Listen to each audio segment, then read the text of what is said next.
author of Beyond the Valley, How Innovators Around the World Are Overcoming Inequality and Creating the Technologies of Tomorrow. Ramesh Srinivasan, welcome to the program. Hey, Sam. Nice to join you. Thank you for having me. I love your show. Oh, well, thank you. And thank you for being here and for writing the book. And let's just jump in with the sort of the most general question we can start with, which is what ostensibly is the promise of the internet? Yeah. Well, the internet was supposed to be, an infrastructure, a global sort of technology that allowed all of us to bypass the hierarchies of political and economic power, right? It's a decentralized infrastructure, architecture where peer to peer we could communicate with one another. Meaning, Sam, you could be one node of the internet where you're based. I could be another node where I'm based, and we could create our own channels and share with one another. And in that sense, as just two random individuals, we could create, coordinate, organize across space, in theory, even across time. And in a sense, that is sort of an architecture that seems very democratic because it evades the hierarchies of political economy of, the Disneys and the Viacoms and the big corporate, gatekeepers of our media that in many cases are a threat to democracy because they make corporate self-serving, if you will, manufacturing consent type decisions around what is made visible and what isn't. So the internet is supposed to escape all of that. And the internet actually started, the first point of the internet is very near my office. I'm a professor at UCLA.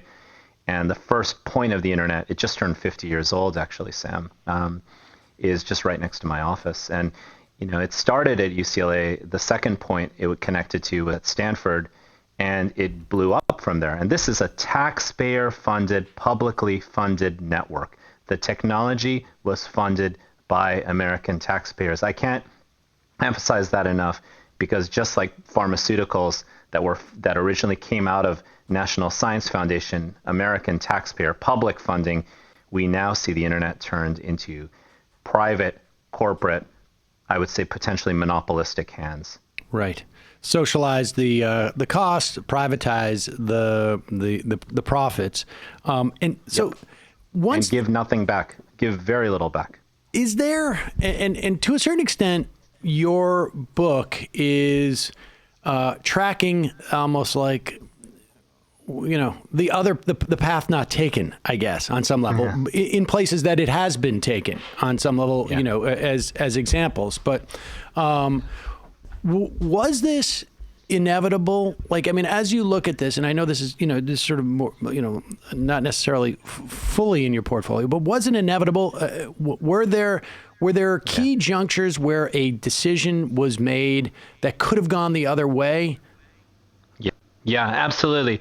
There absolutely within, again, technology is never about technology itself, right? Technology is created by people, by organizations based on political and economic values and priorities, right? So, the internet, if you layer the internet on top of, kind of American globalized capitalism and neoliberalism, you can start to see what the internet turned into, which is it's still awesome. Like your show is, I'm able to access your great show by the internet. I work with the Young Turks very closely. We're very much internet based, etc. Right?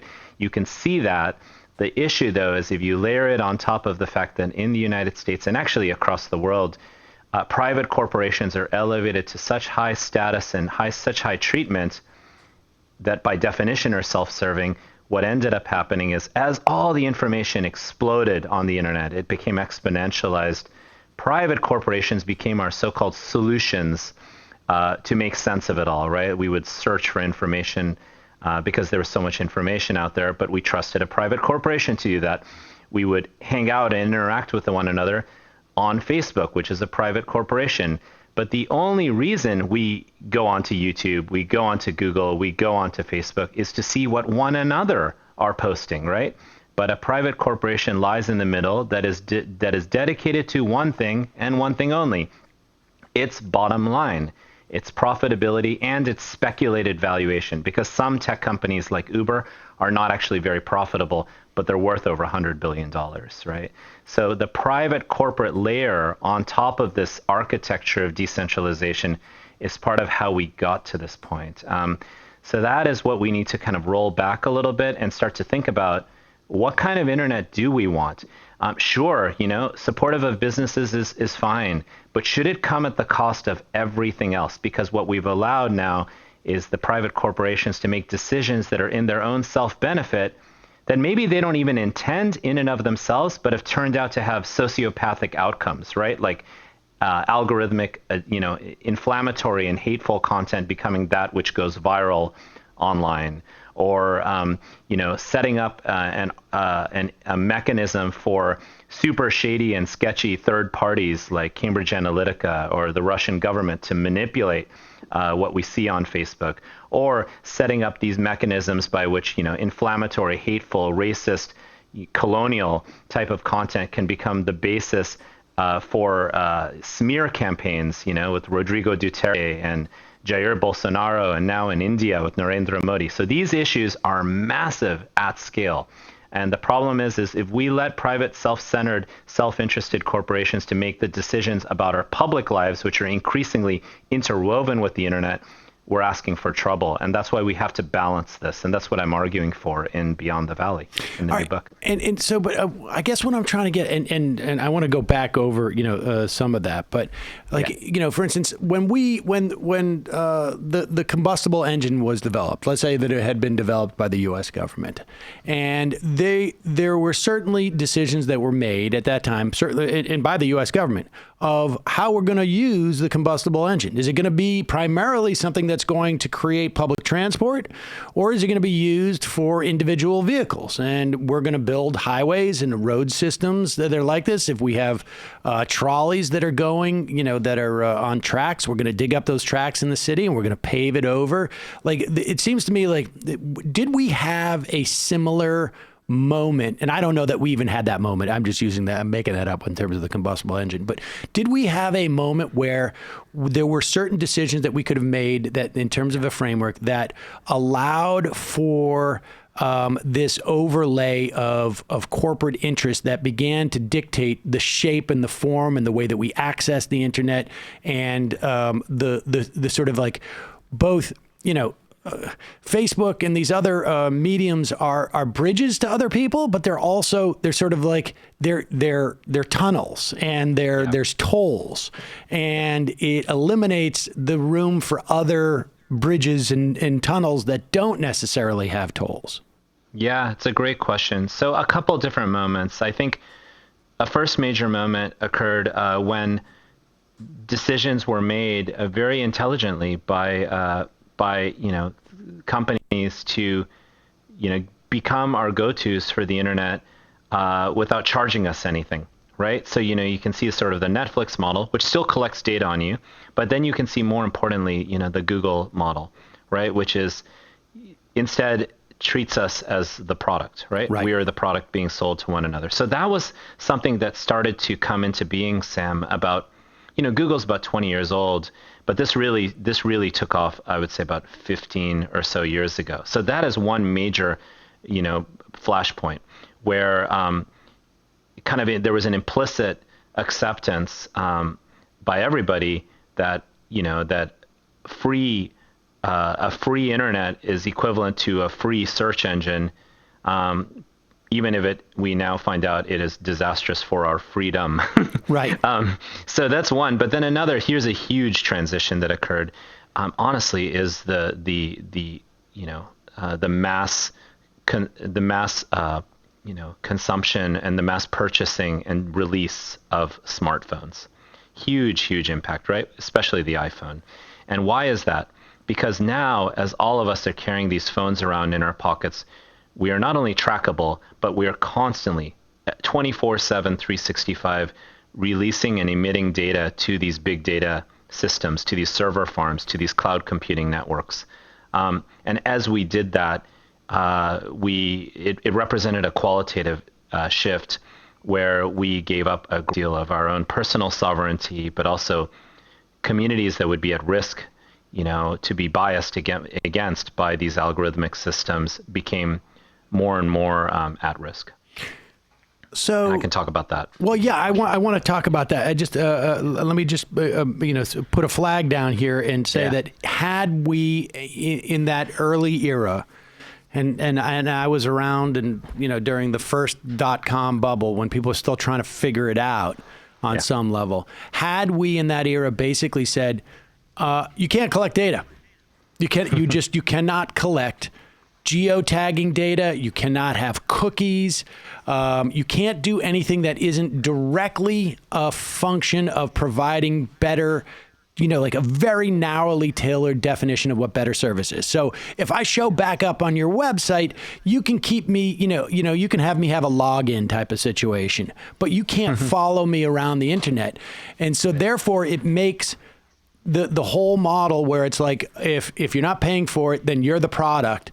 It makes that just simply not available to these companies. And in that case, they're going to have to figure out another way of monetizing the internet. And so it's not going to be through tracking us. Exactly. So you're onto it, Sam. I mean, it's partly that we gave up our data thinking that it was just for advertisements, but it's partly that we didn't understand that an advertisement is not the same as an advertisement. Now I'm being a little glib, but what do I mean by that? So, okay, Facebook has certain data on me or Google has certain data on me, and they're going to sell me, quote unquote, better soap or better shoes or better cars or whatever. Americans more or less, and actually a lot of consumers around the world are more or less okay with that. We have an understanding that things are being gathered about us that influence so-called personalized advertising.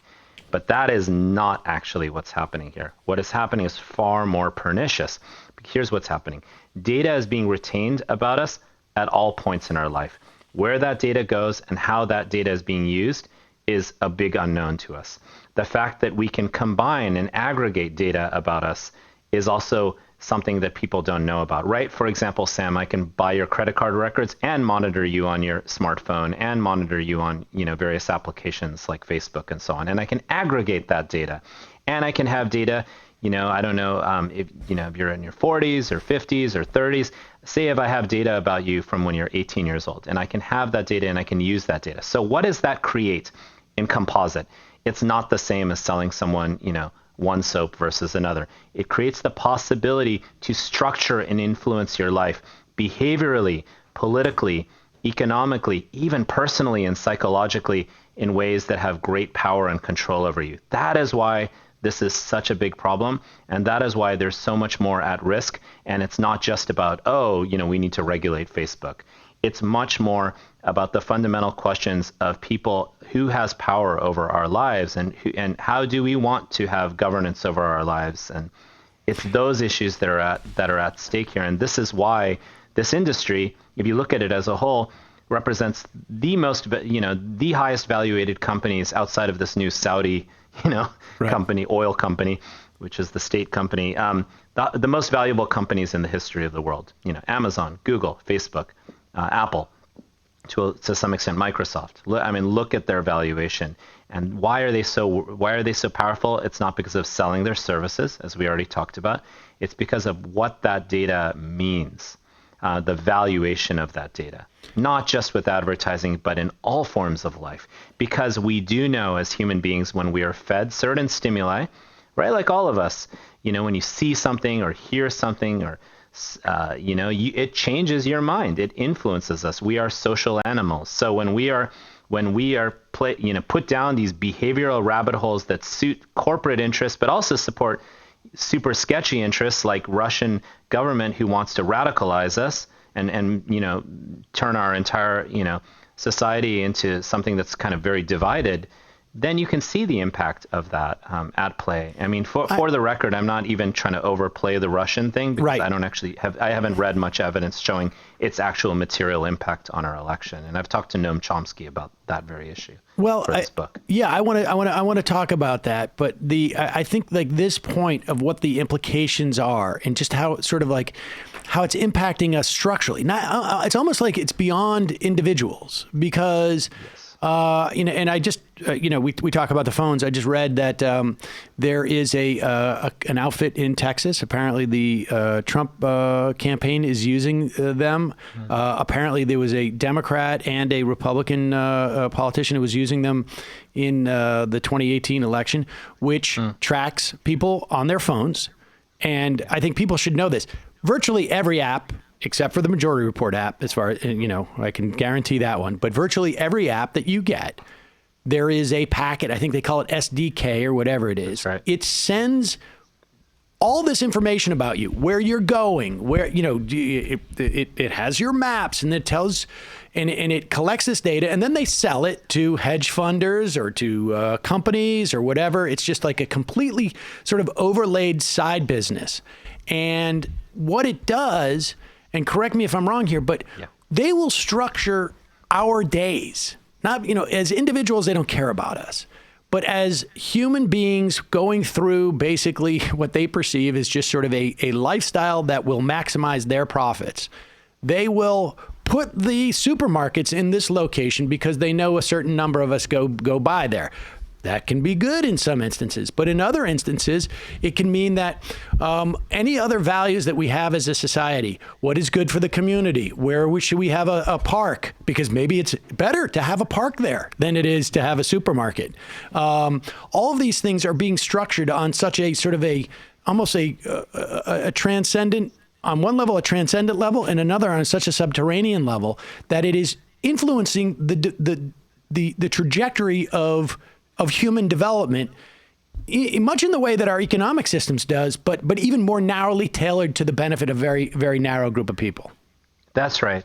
Because what you can do is, again, the ability to have such rich data and be able to compute on that data to make behavioral decisions around how to steer people, how to influence their minds, how to influence not just what they purchase, but how they politically perceive themselves, politically perceive one another, even their qualifications. We are using algorithmic and AI systems based on data trails and digital footprints that are gathered about people to make decisions about people's worthiness, their credit worthiness, right? These are experiments that are underway in China, but they're not that different than what's occurring now.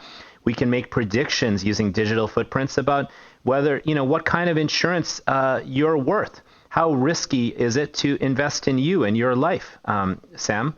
We can make those kinds of decisions. So what are we finding out? Those systems again and again and again are perpetuating, normalizing, and even worsening the inequalities of our country. They're criminalizing Black people. They're taking Black people who don't have felony records and predicting that they're going to have felony records or giving them harsher court sentences. That's in courtroom algorithmic systems. We're deploying AI systems for predictive policing that are treating Latino neighborhoods in East LA, like right near where I live, as gangs, even if there's no actual gang, quote unquote, gang behavior from any sort of, I would say, reasonable interpretation. So what is happening is a Minority Report type situation where, combined with the Hunger Games, where it's like those people who have always been treated worse in our unequal country, in our imperfect union, if you will, are even worsened through these systems. And the worst part of it all, and here's the key point, is because it's technology and data, everybody just thinks it's neutral. They're like, oh, this is better than a judge, or right, this is better than the police. The problem is what is occurring here is a tool that is taking police brutality and courtroom injustices and the prison, prison pipelines, et cetera, and actually normalizing and making them worse. And so technologies right now are an amplifier for injustice and inequality, and we sure as heck need to get this right. And that is what this book is about. That's why I wrote Beyond the Valley. And the distance from human beings doing this makes it less and less accountable as it progresses forward. Great point. Because the developers of these systems and the companies that have created these systems tend to again reinforce inequalities in our country and world. Most engineers are male. That's a widely known bias that women are under-equipped or unequipped to be scientists and engineers. We found out that AI systems are constantly selecting men over women for technology and science jobs like automated systems. So the biases are reinforcing themselves. The fact that it's generally white, almost always male, sometimes Asian, and also the class-based, we're talking about very wealthy people who don't necessarily, even if they're great people, don't really understand the experiences of others.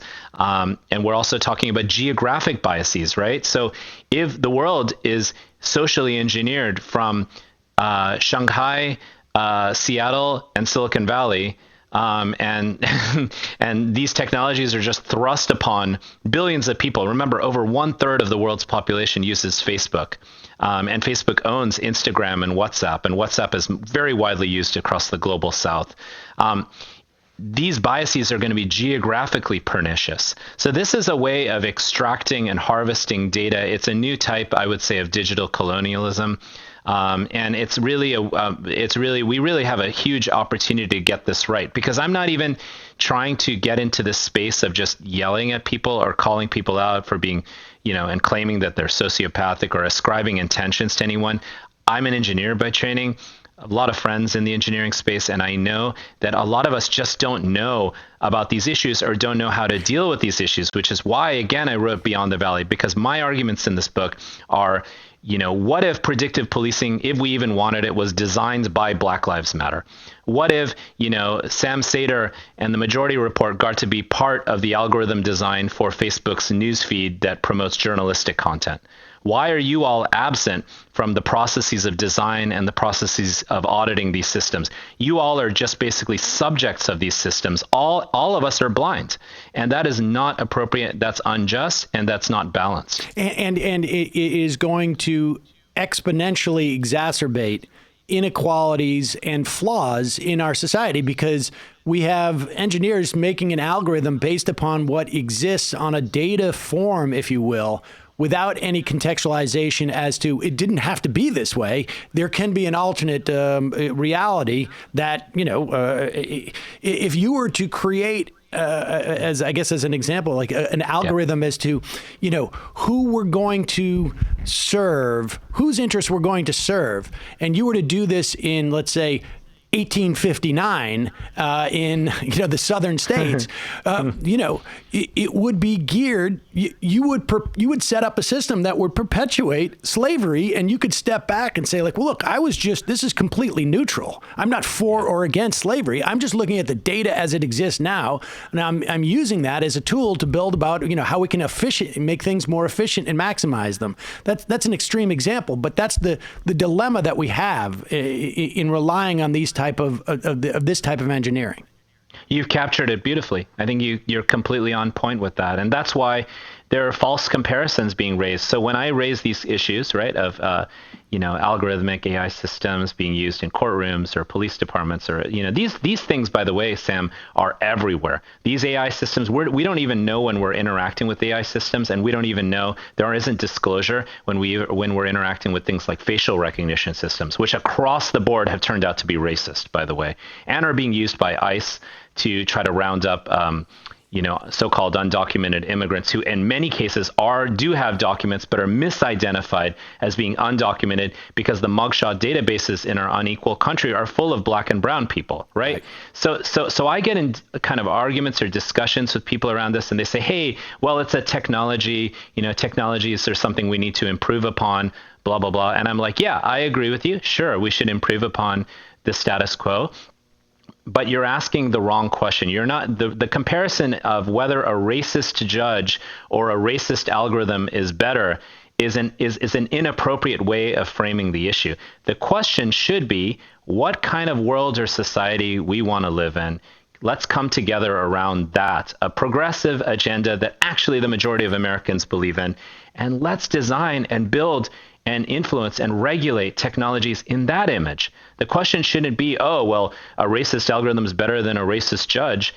That is a very, a very sad way of describing what we can do. But I mean, to me, a racist algorithm is far more problematic than a racist judge. Sure. Because a racist judge can die and be replaced by a different judge. A racist judge can see can all of a sudden gain a different awareness.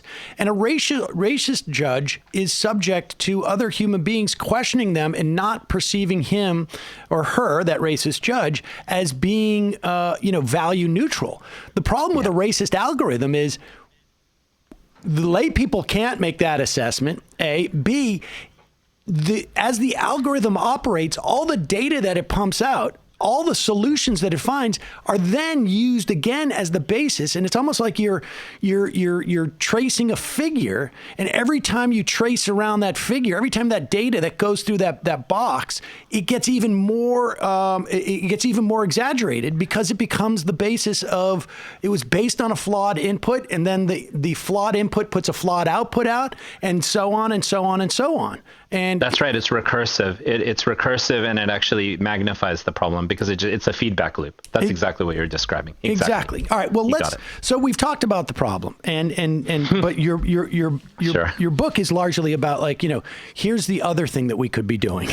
Yeah, totally. And it culminates in your Data Bill of Rights, which I want to get to, but I want to just talk about a couple of things. I had not heard about the Red Hook Brooklyn Wi-Fi thing. I am aware of the New York City Mesh, NYC Mesh, which is a similar thing, I think. But let's start in Kenya, though, first. We'll go to Kenya, and then we'll go to Red Hook. Sure. Tell us, why did you go to Kenya? What is it in Kenya that's happening that's relevant to this conversation? Yeah. So the continent with the youngest population in the world, fastest growing population in the world, and fastest spread of the internet in the world is the African continent. And it's kind of a weird thing to even call Africa a single entity, because it's the most biodiverse, linguistically diverse, culturally diverse part of the world. It's a mind blower. I've been all over the continent, and it's just incredible. On a systemic level, this is an important point I make in Beyond the Valley. The internet doesn't come out of nowhere. It comes from fiber optic cables that are underneath the ocean surface. And the continent of Africa is actually very underconnected to the continent of South America. In other words, the fiber optic cables are very similar to the way that economic power functions in the world. Everything's connected through Europe and so on, right? So that's an important point. However, in the country of Kenya, very near Mombasa, which is the largest port in East Africa, massive port, there is a fiber optic cable landing point. It's a cable that also connects to eastern Tanzania in the Serengeti area.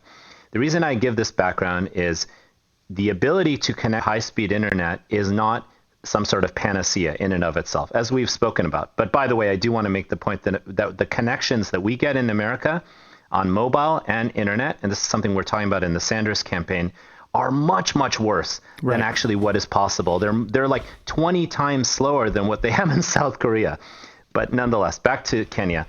There is a landing point, and here's the reality. The combination of that accessibility combined with a culture of actual innovation. The reason I use the term innovator in the title of this new book, Beyond the Valley, that I wrote, is because I'm taking the term back. I'm asking what innovation actually is.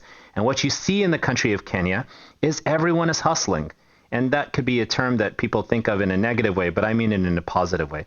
People are doing more with less. They're trying to figure out ways to bring some income in, to create businesses, to create all sorts of civic opportunities. And there's a strong history there of businesses that are collectively or cooperatively owned.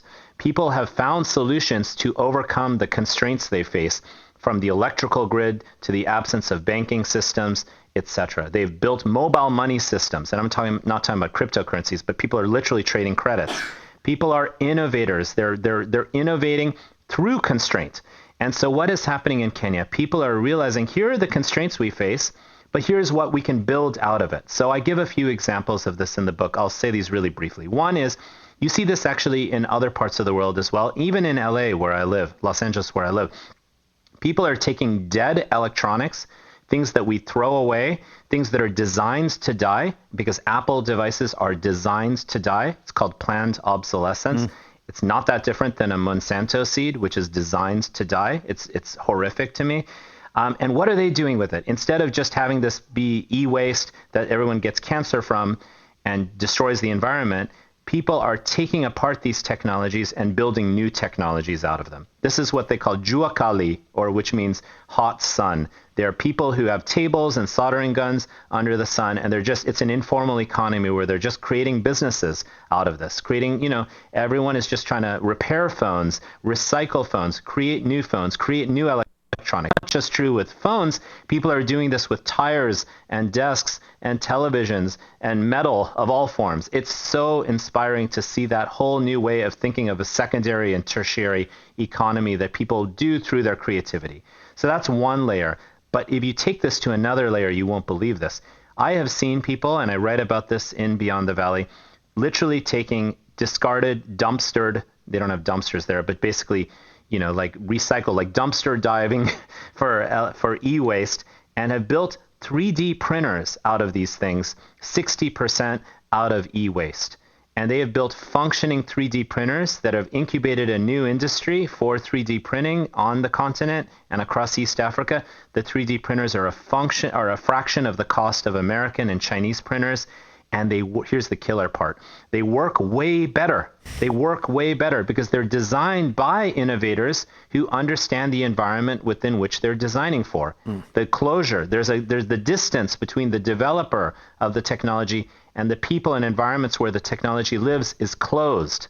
And that's the major problem we have with tech today. And in Kenya, you see alternatives. You see people using solar power to spread Wi-Fi. You see, I'm sure you've seen this in different parts of the world, Sam. You just get on the street corner and there'll be a van going some direction. You're not really sure exactly where it's going. You just get in the van, you tell the person where you're going. One guy takes your money, another one is driving, and they tell you where to get off, and then maybe you take another van.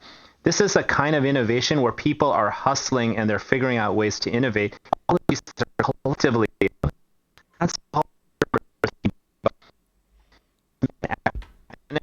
Ramesh, hold on. We're having a little bit of a problem here. Sure. Okay, go ahead. Sorry. We just, you broke up. Go ahead. Okay, sure. So it allows me to raise questions in Beyond the Valley, like, what if Uber was at least partially, if not completely, owned by its drivers? Right. So basically in Kenya, you can see these alternative models for technological innovation that are sustainable, that are environmentally conscious, that are inclusive of everybody. And that, I think, is really important to understand, that the blueprint for technology is not defined by our own, trauma at this point. Well, so what's preventing, I've watched this, specific, let's just talk about Uber in that respect, and we can maybe sort of get into a couple of points about the Data Bill of Rights. Yep. What is, when Uber first came on the scene, I kept hearing, I would talk to the Uber drivers, and some of them were like, yeah, there's some guys in Florida and they're trying to do a co-op version of this. And I've seen competitors come and go. Juno just closed shop in New York, which was a real shame, because to a certain extent, they were giving better deal to their drivers. But it occurs to me well, look, the technology is there. Why can't, what is preventing, or what do we need for there to be a cooperative driver-owned version of Uber in this instance? Is it we need to constrict Uber, or is it that we need a plan to where government offers here's a $2 million loan. If you can show that you've developed a co-op of drivers, we'll give you $2 million. You'll have the operating costs for the first year or whatever it is, 6 months. And as cash comes in, you pay off the loan. What do we need to achieve that? Yeah, definitely. Well, part of the reason why we've turned to Uber and become reliant on Uber and Lyft and so on is because they have so much, they're operating at such large scale that it allows them to price fix in a way to get us as consumers to be hooked onto their services. Obviously, all of these tech companies offer a lot of efficiency, and I need to make that point. That's part of the reason why we use them. So Uber is a great example of that, right? There is some evidence that Uber prices are artificially low because of investment to get us hooked onto Uber, so that more data is provided to Uber, which then allows a company like Uber to be the top dog in, for example, the automated vehicle industry. So this is a model that seems good for consumers, but in reality, at scale is actually very disastrous for workers because, the workers are in big trouble. For everybody in the society is in trouble as a result. No unionization, no living wage, no benefits, no insurance unless drivers are in the car. They're all dispensable. These workers are dispensable. They're cogs in a machine that will ultimately be run by computational and automated systems. Now, to contrast that with what you're suggesting, it is absolutely critical we figure out ways to incentivize alternative models of ownership and equity in relation to enterprises of all kinds and businesses of all kinds. And increasingly, businesses are all going to have some big data and AI kind of social media type component to them. So yes, absolutely. I think what we need to do is figure out ways, and the state can help us with this, of incentivizing alternatives that people can turn to so that as consumers, we can start shifting away from this Uber model toward using a model of Uber, which is like efficient and lots of people can use it and very, kind of good for consumers, but without the costs to the workers, without the costs to the larger society. And I think that is the key here. We have proposed some legislation, or I would say policy proposal as part of Senator Sanders' 2020 campaign that came out last week on what we call Internet for All. And within that, there is an incentivization financially to support community networks, municipal run networks, right? Imagine your Verizons and AT&Ts, but instead they're run by local community organizations or, like you were saying, NYC Mesh. But an NYC Mesh that has a lot of power because it has the funding and support behind it. We're even trying to incentivize Native American populations to support their own infrastructures like internet and mobile telephony infrastructures. So I think there are ways to balance this out and move away from this point where we're like blindly forced onto and dependent on these tech platforms that turn out to be very bad and unhealthy for our society and actually our world.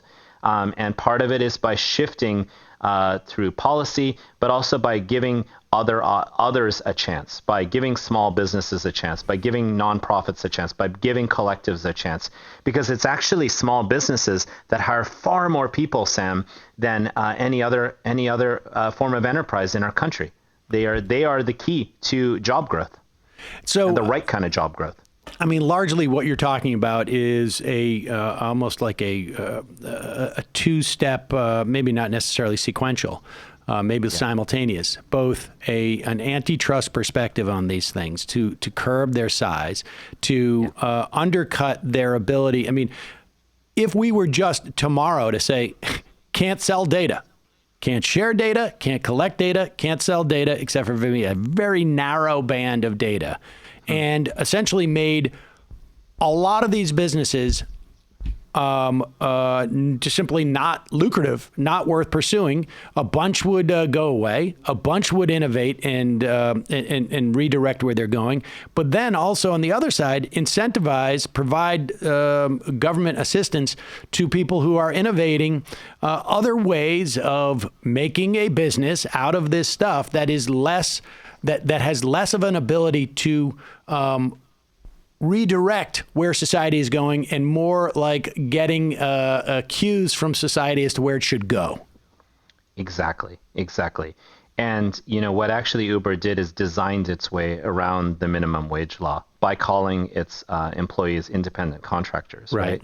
And so it's an all hands on deck situation. We have to support a more competitive environment where we can't just be we can't just be disrupted in a very negative way by the dominance and hidden and unaccountable actions of tech companies that are completely self-serving and Wall Street backed. We have to, it's all hands on deck. Competitive environment, regulatory environment, and more importantly, just introducing alternative imaginaries and understandings into what technology is and who it serves. I have no fundamental issue with machine learning or AI. I was an AI and machine learning developer back in the day. The issue is all about who governs it and who has power over it. Of course, we can apply great big data and various types of algorithms to understand climate data, for example. But the boundaries of that question need to be, the way we put it is deterministic, meaning they have to be very specific, right? We're looking for this with these parameters. We're controlling this very importantly. Most importantly of all, we need to ensure that human beings, and the right kinds of human beings that also are very invested in the public interest, are the ones in charge of these technologies. That is essential. They audit it, they design it, they regulate it, they make sure that the technologies only have this amount of use, only access this amount of data. We check this thing very carefully, because what we're doing is, these companies claim to be engineering for society, but what they're actually doing, Sam, is social engineering. Right. Right. All right. Well, so lastly, let me ask you this. I know you're a surrogate for Bernie Sanders. To what extent, I mean, you've talked about, sort of antitrust, but you've also talked about a government taking a bigger role in the development of technologies and ways of interacting with the internet that are after the regulatory reform, sort of narrower corridors in some ways, but that's going to open up areas that we don't know. I mean, this is, back when I was in filmmaking, Dogma 95, you had limitations, technologically that, you self-imposed, but it changed the nature of your storytelling. And in some ways, that's what we're looking for here. Where does Bernie Sanders fit in on that? Yeah. I mean, it's very, very clear to all of us, I think, really across the country, that Senator Sanders stands alone as the person who has the track record, unwavering message that stands with the working class and the middle class, and actually, I want to add small businesses. He is the person who forever, I'm sure you've watched some of his interviews from the 80s. It's uncanny. We know what he stands for, right? And we know that his interests are not in government takeover of everything, but his interests are in government making sure that the excesses and the greed and the sociopathic outcomes of big corporate America don't end up harming a situation that has gotten so bad, right? He says, this is a Bernie line, but three people with the equivalent wealth to over 50% of the U.S. population. Now, the internet and new technology was a catalyst of that occurring, and it's going to get way worse, as we've spoken about, right? If you notice, some of the wealthiest people in the world have all made their money in some facet or other involving the internet. And if we see these forces of displacing workers through the gig economy and automation starting to come into being, we're going to see workers that are even more precarious, our country even more divided, even more full of anxiety. So we start with what Sanders stands for, which is working people, middle class people, and then we think about technology and the digital economy and the economy of all kinds accordingly. So what Senator Sanders has put out is pretty incredible. As part of the Green New Deal, there's a lot of investment, as I mentioned earlier, into infrastructures that are governed for and by people. Now, infrastructure is kind of a nerdy and boring term, but what I mean is, mobile networks, internet networks, those things are accruing so much money. So why can't the wealth that's created by that, and the jobs and the employment and the digital literacy skills and the educational skills all be transferred back to communities and organizations, the right kinds of stakeholders who are not just invested in their own pocketbooks, but everybody else? So that's one example of what Sanders has proposed that I think blows everyone else out of the water. Another big example of this is his corporate accountability plan and his workplace democracy plans. These are really important because what he's actually asking for in these policies, I encourage everybody to take a look at these, is providing employees and workers greater equity, investment, even board seats in our enterprises. Bernie is not anti-business. He's not even anti-corporations per se. He wants these things to be fairer and equitable and supportive of working people, of the 99%. So one way to do that is to take this great model that has created a lot of great innovations, which is the business, even the for-profit business, and make sure that it's not extractive and it's not zero-sum, that the people who are part of those organizations have, who are the employees of those organizations, have great power over what the decisions those organizations make. So these are the kinds of themes of digital inclusion, of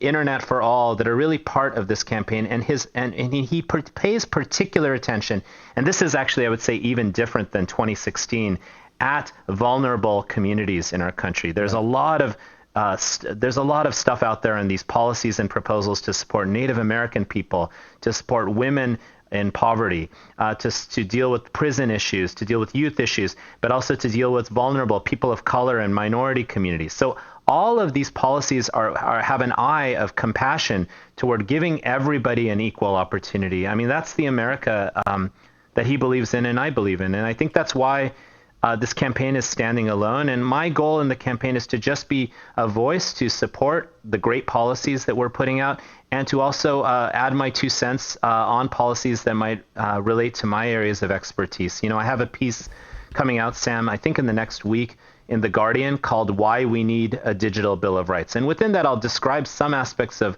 what Senator Sanders, Bernie, has proposed, but it's more generally a blueprint to make sure that we get everything balanced. Beyond the Valley, my new book, is about restoring balance to this digital world. It's not just a book that criticizes and trashes and vilifies the status quo.